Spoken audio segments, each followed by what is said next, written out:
अस्सलामुअलैकुम। मौला मुत्तक़ियान मौला इमाम अली अलैहिस्सलाम नहजुल बलागा की हिकमत 166 में फरमाते हैं, अगर कोई शख्स अपने हक में देर करे तो उस पर ऐब नहीं लगाया जा सकता, बल्कि ऐब की बात तो यह है कि इंसान दूसरे के हक पर छापा मारे।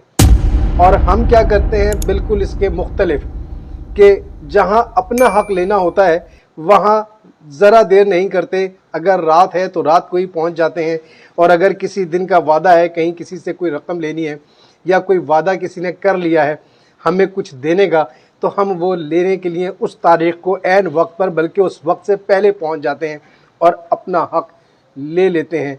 ना मिले तो अपने तेवर बदल लेते हैं, अपना रवैया बदल देते हैं। लेकिन किसी का हक पहुंचाने के लिए, किसी का हक देने के लिए टाल मटोल करते हैं, चाहते हैं कि जितना देर हो सके या कुछ टाइम मज़ीद अगर हम इसको अवेल कर सकें, उस हक को इस्तेमाल कर सकें तो ज़्यादा से ज़्यादा अच्छा है। ये सोच ही जो है मौला के फरमान के बिल्कुल बरखिलाफ़ है।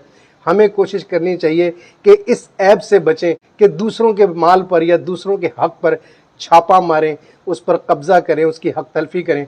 बल्कि हमें ये करना है कि दूसरों का हक उनकी दहलीज़ पर उनके बिन मांगे उन तक वक्त से पहले, अगर मुमकिन हो तो वक्त से पहले, वरना कम अज़ कम वक्त पर ज़रूर पहुंचाने की कोशिश करें। शुक्रिया।